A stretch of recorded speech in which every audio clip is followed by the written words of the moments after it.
नमस्कार दोस्तों, राजस्थान जीके की सीरीज को आगे बढ़ाते हैं। टॉपिक है राजस्थान के प्रमुख शासक। पहला प्रश्न है, किस मुगल बादशाह ने जसवंत सिंह को महाराजा की उपाधि प्रदान की थी? तो किसने की थी? शाहजहां ने प्रदान की थी। अगला प्रश्न है, मिर्जा राजा जय सिंह के काल में 1662 ईस्वी में बिहारी सस्सई लिखी गई, उसके लेखक का नाम बताओ। तो उसके लेखक का नाम क्या है? राजकवि बिहारी है। अगला प्रश्न है, राजपूताने का कर्ण किस शासक को कहते हैं? तो राजपूताने का कर्ण किसे कहते हैं? महाराजा राय सिंह को कहते हैं। अगला प्रश्न है, किस शासक का शासनकाल मारवाड़ का शौर्य युग कहलाता है? किसका शासनकाल मारवाड़ का शौर्य युग कहलाता है? तो मालदेव का शासनकाल मारवाड़ का शौर्य युग कहलाता है। अगला प्रश्न है, संगीत राज, संगीत मीमांसा, सूड प्रबंध आदि किसकी कृतियां हैं? तो ये किसकी कृतियां हैं? ये महाराणा कुंभा की कृतियां हैं। अगला प्रश्न है, प्रसिद्ध ग्रंथ पृथ्वीराज रासो की रचना किस कवि के द्वारा की गई? तो किस कवि के द्वारा की गई? तो इसका सही आंसर है चंद्रबरदाई। अगला प्रश्न है, फारसी इतिहासकारों ने हस्मत वाला शासक किस शासक को कहा है? तो हस्मत वाला शासक किसे कहा है? तो हस्मत वाला शासक मालदेव को कहा है। अगला प्रश्न है, पृथ्वीराज चौहान की माता का नाम क्या था? तो पृथ्वीराज चौहान की माता का नाम क्या था? कपूरी देवी था। अगला प्रश्न है, महाराणा कुंभा किस वर्ष मेवाड़ के राज सिंहासन पर बैठे थे? महाराणा कुंभा किस वर्ष बैठे थे? तो महाराणा कुंभा 1433 ईस्वी में मेवाड़ के राज सिंहासन पर बैठे थे। अगला प्रश्न है, गीत गोविंद किसकी कृति है? तो गीत गोविंद किसकी है? गीत गोविंद जयदेव की है। ठीक है दोस्तों। अगला प्रश्न है, किस शासक द्वारा अचलगढ़ दुर्ग, बसंती का दुर्ग, भोमट दुर्ग तथा मचान का दुर्ग आदि दुर्गों का निर्माण करवाया गया? किस शासक ने करवाया? तो इसका सही उत्तर है महाराणा कुंभा ने करवाया। अगला प्रश्न है, रणछोड़ भट्ट द्वारा किस भाषा में राज प्रशस्ति को 25 शिलाओं पर खुदवाया गया था? तो किस भाषा में था? ये था संस्कृत भाषा में था। ठीक है दोस्तों। अगला प्रश्न है, आजादी का आंदोलन एवं राजस्थान। तो पहला प्रश्न है, किस वर्ष मानगढ़ पहाड़ी पर आश्विन सुदी पूर्णिमा को संभ सभा का अधिवेशन हुआ, जहां पर अंग्रेज सेना ने पहाड़ी को चारों तरफ से घेर कर गोलियां चलाई? तो ये किस वर्ष हुआ? ये हुआ था सन 1913 में हुआ था।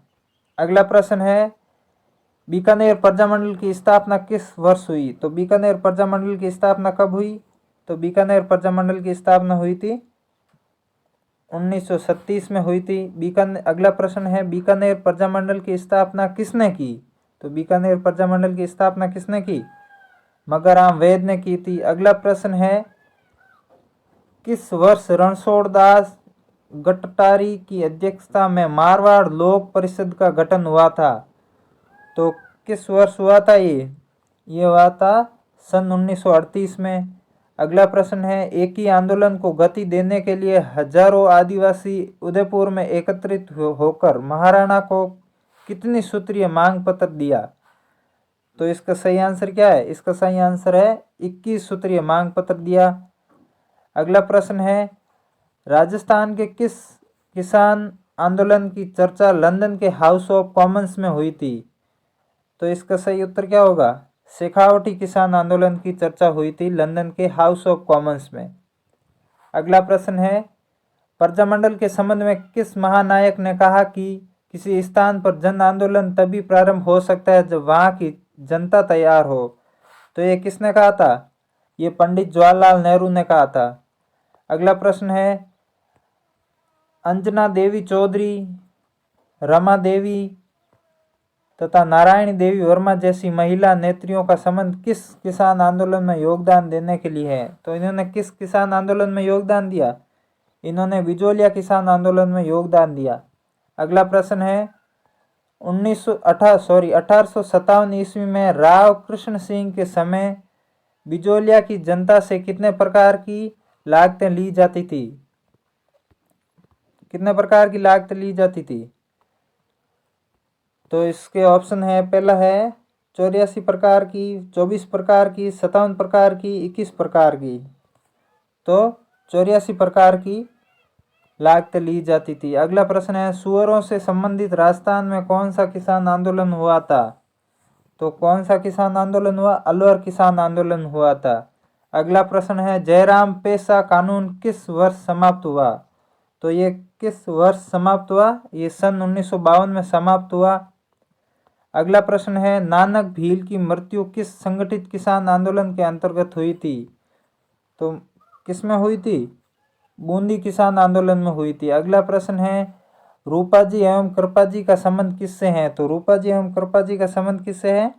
बेंगू किसान आंदोलन से है। अगला प्रश्न है, चांदनी चौक में लॉर्ड होर्डिंग पर बम फेंकने वाले रास बिहारी बोस के साथ निम्न में से कौन सम्मिलित था? तो रास बिहारी बोस के साथ कौन था? तो ठाकुर जोरावर सिंह था।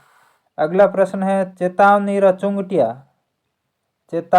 चुंगटिया प्रसिद्ध सोरठ लिखकर मेवाड़ महाराणा को ब्रिटिश शासन के विरुद्ध सचेत किसने किया था? तो इसका सही आंसर क्या है? केसरी सिंह बारट इसके सही आंसर है। अगला टॉपिक है आज़ादी से पूर्व राजस्थान में सामाजिक शैक्षणिक सुधार।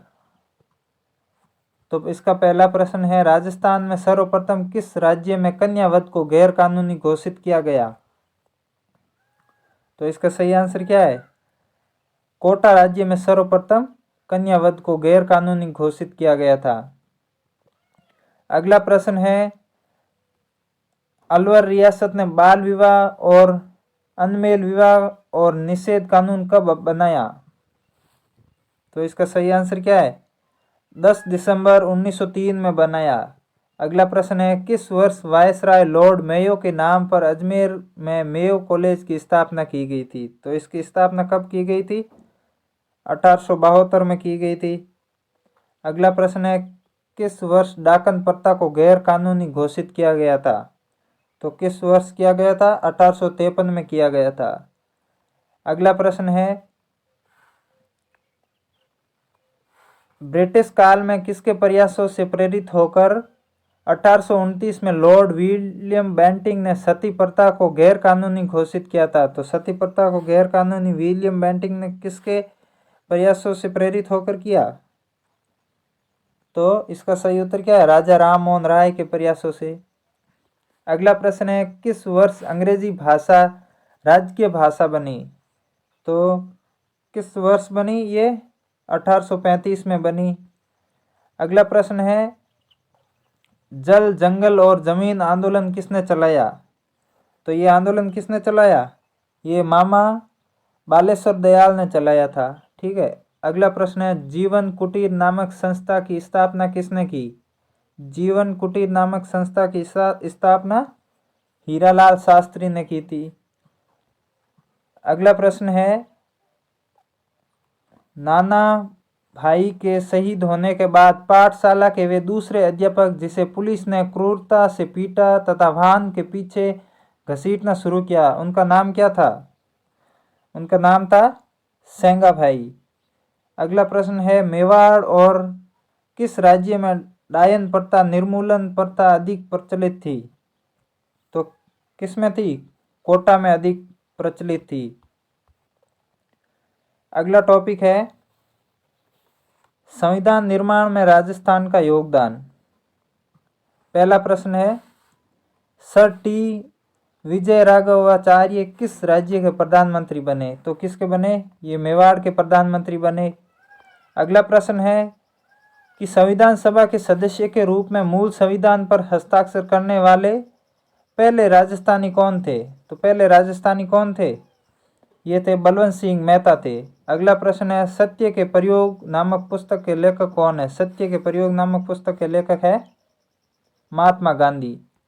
अगला प्रश्न है, जवाहरलाल नेहरू ने संविधान सभा में उद्देश्य प्रस्ताव कब रखा? संविधान सभा में उद्देश्य प्रस्ताव जवाहरलाल नेहरू ने 13 दिसंबर 1946 को रखा था। अगला प्रश्न है, लोकप्रिय गीत पंचीड़ा किसका है? पंचीड़ा गीत किसका है? तो पंचीड़ा गीत है माणिक्यलाल वर्मा का। अगला प्रश्न है, पहली बार आधिकारिक रूप से राष्ट्रीय कांग्रेस ने भारत के संविधान निर्माण के लिए एक संविधान सभा बनाने की मांग किस वर्ष की थी? तो किस वर्ष की थी? 1935 में की थी। अगला प्रश्न है, संविधान सभा की प्रथम बैठक कब आयोजित हुई? तो संविधान सभा की प्रथम बैठक 9 दिसंबर 1946 को आयोजित हुई थी। अगला प्रश्न है, प्रारूप समिति के अध्यक्ष कौन थे? तो प्रारूप समिति के अध्यक्ष डॉक्टर भीमराव अंबेडकर थे। अगला प्रश्न है, संविधान सभा अस्थायी अध्यक्ष कौन थे? संविधान सभा के अस्थायी अध्यक्ष कौन थे? तो डॉक्टर सच्चिदानंद सिन्हा थे संविधान सभा के अस्थायी अध्यक्ष। अगला प्रश्न है, संविधान सभा के स्थायी अध्यक्ष कौन थे? तो संविधान सभा के स्थायी अध्यक्ष डॉक्टर राजेंद्र प्रसाद थे। अगला प्रश्न है, ब्रिटिश सरकार ने अपने कितने मंत्रियों का एक दल भारत भेजा जिसे कैबिनेट मिशन कहा जाता है? तो कैबिनेट मिशन में कितने सदस्य, कितने मंत्री थे? तो इसका सही उत्तर है 3 मंत्री थे। अगला प्रश्न है, प्रतिवर्ष संविधान दिवस कब मनाया जाता है? तो प्रतिवर्ष संविधान दिवस 26 नवंबर को मनाया जाता है। अगला प्रश्न है, राजस्थान मूल के प्रवासी बनारसी दास झुंझुनूवाला किस राज्य से संविधान सभा के सदस्य चुने गए थे? तो किस राज्य से चुने गए थे ये बिहार से चुने गए थे।